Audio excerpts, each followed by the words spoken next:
Pétunia par Roger Duvoisin.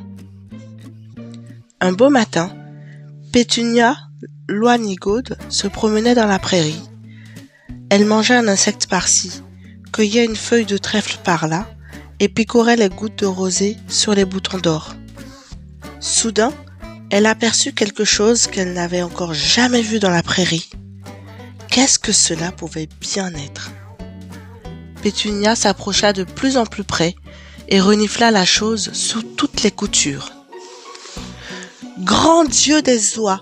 s'exclama-t-elle. « Cela n'a pas du tout une odeur de nourriture pour oies, mais je crois que j'ai déjà vu quelque chose comme ça. » « Mais oui, dans les mains de Bill, un jour où il revenait de l'école.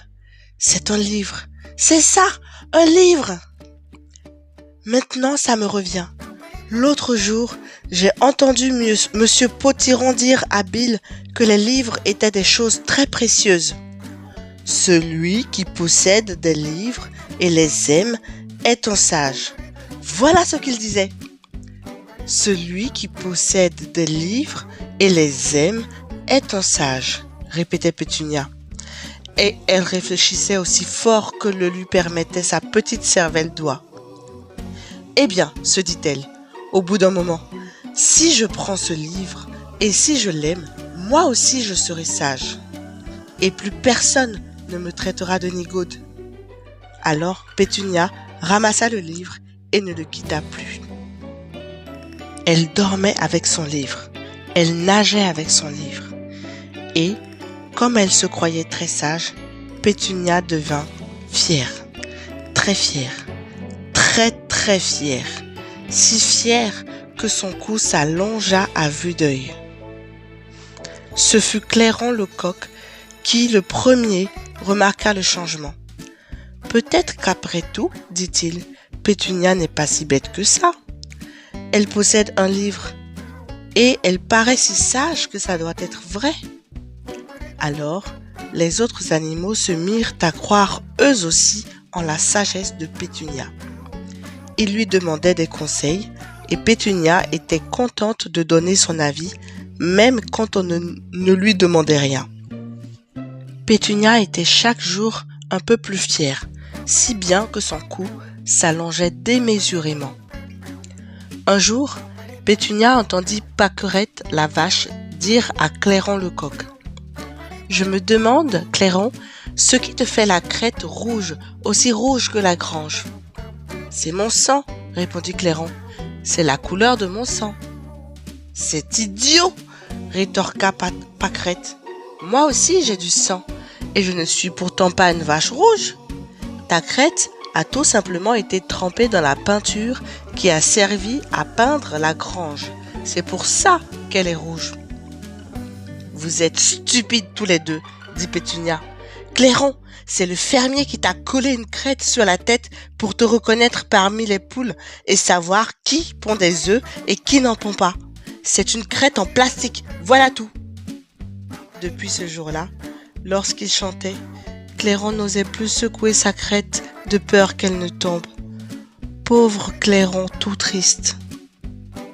Mais Pétunia avait bien autre chose à faire. Près du poulailler, Codette, la poule, était en train de caqueter à tue-tête, entourée de ses poussins. « Oh, Pétunia, dit-elle, je suis allée me promener dans les bois avec mes poussins et je crois que j'en ai perdu quelques-uns. Le fermier dit que j'en avais 9, mais moi je ne sais pas bien compter. Je t'en prie, sage Pétunia, compte mes poussins pour voir s'ils sont tous là. »« À ton service, répondit Pétunia. Voyons voir. 3 poussins près de l'abreuvoir, 3 près de la mangeoire, 3 dans tes pattes. Récapitulons.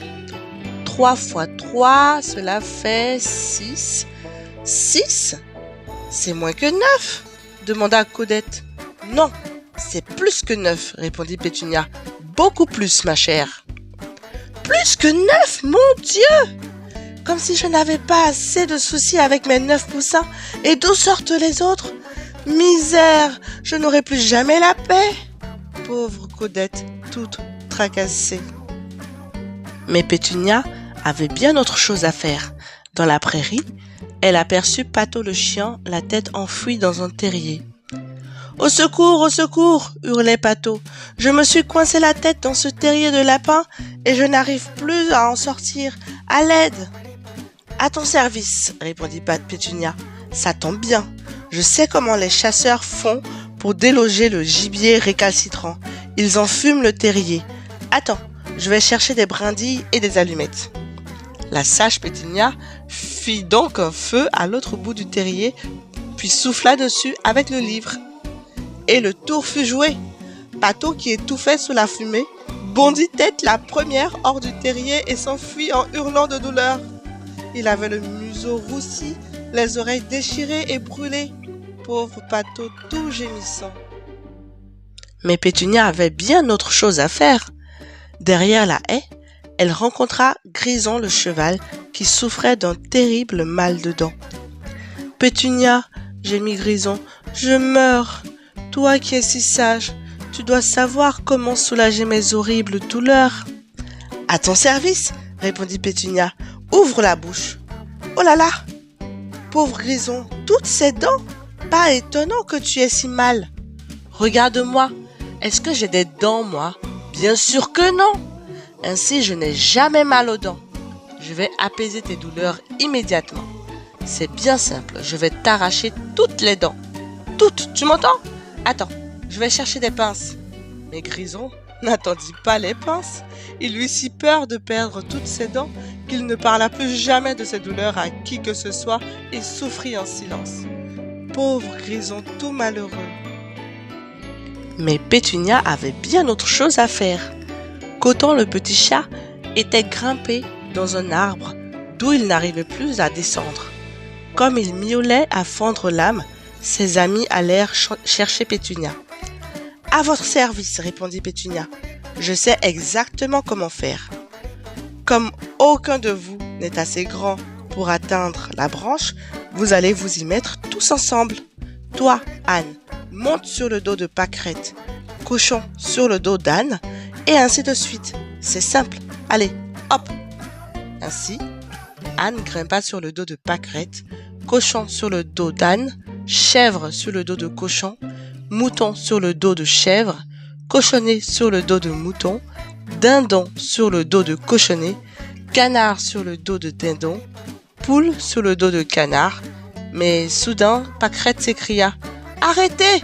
J'ai les jambes qui tremblent !» Et elle s'assit.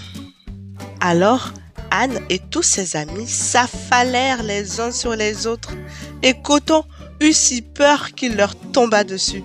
Ils se retrouvèrent tous pleins de bleus et de bosses. « Voilà, Coton est descendu !» constata Pétunia. « Ah, pour ça il était descendu. Pauvre Coton tout blessé !» Mais Pétunia avait bien autre chose à faire. Elle devenait si fière que son cou n'en finissait plus de s'allonger. Elle se promenait dans la prairie quand elle trouva d'autres amis en train d'examiner une boîte. « Ah, sage Pétunia !» s'écrièrent-ils. « Nous avons trouvé cette boîte dans le fossé sur le bord du chemin. C'est peut-être quelque chose à manger. S'il te plaît, dis-nous ce qui est écrit dessus. »« À votre service, répondit Pétunia. Voyons voir. »« Waouh! Bonbons! Voilà ce qui est écrit sur la boîte. Oui, bonbons! Vous pouvez les manger, bien sûr. » À peine avait-elle dit cela que 7 bouches gourmandes se mirent à déchiqueter la boîte pour attraper les bonbons. Mais... boum! Quel spectacle! Tous ces pauvres animaux. Certains étaient brûlés, d'autres étaient blessés. Grison continuait de souffrir en silence. Pato gémissait toujours. Codette se faisait encore de soucis pour ses poussins. Clairon n'arrêtait pas de broyer du noir à propos de sa crête. Tous les animaux avaient des problèmes. Et tout cela à cause de Pétunia. Pétunia, dont la fierté et la sagesse étaient parties en fumée avec l'explosion de la boîte de pétards. Son cou, qui avait retrouvé sa taille normale, était entouré de pansements. Elle était la plus découragée de tous, car elle venait de comprendre qu'elle n'était pas devenue plus sage pour un sou. Mais soudain, Elle regarda le livre.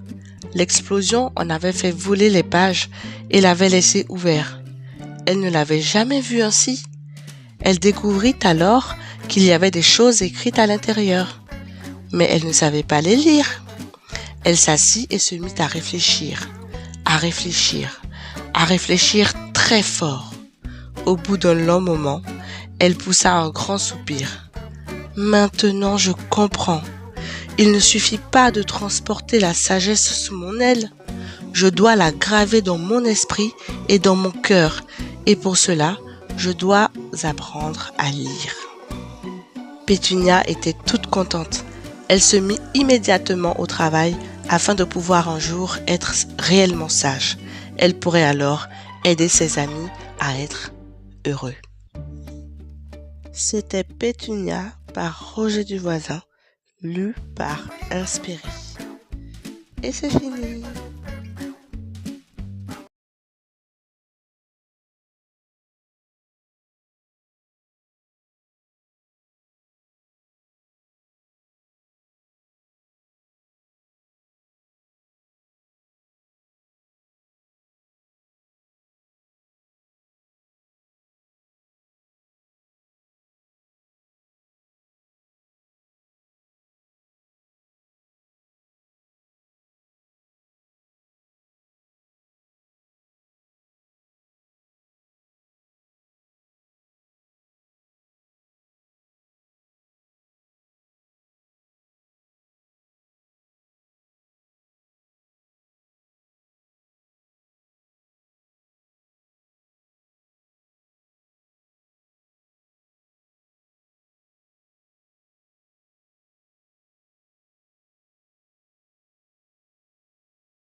Alors, Anne et tous ses amis s'affalèrent les uns sur les autres, et Coton eut si peur qu'il leur tomba dessus. Ils se retrouvèrent tous pleins de bleus et de bosses. Voilà, Coton est descendu, constata Pétunia. Ah, pour ça il était descendu. Pauvre Coton tout blessé. Mais Pétunia avait bien autre chose à faire. Elle devenait si fière que son cou n'en finissait plus de s'allonger.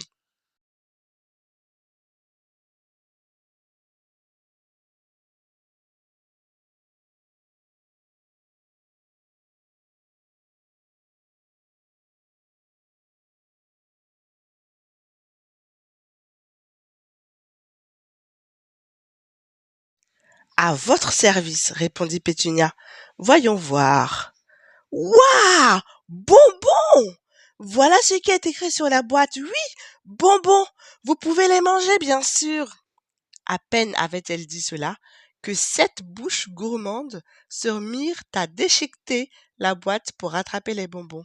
Mais boum!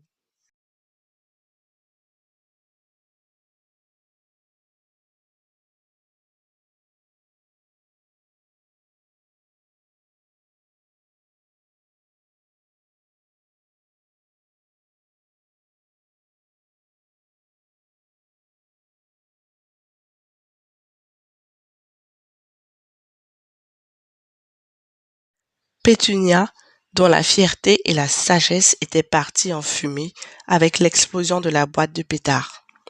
Son cou, qui avait retrouvé sa taille normale, était entouré de pansements. Elle était la plus découragée de tous, car elle venait de comprendre qu'elle n'était pas devenue plus sage pour un sou. Mais soudain, elle regarda le livre. L'explosion en avait fait voler les pages et l'avait laissé ouvert. Elle ne l'avait jamais vu ainsi. Elle découvrit alors qu'il y avait des choses écrites à l'intérieur, mais elle ne savait pas les lire.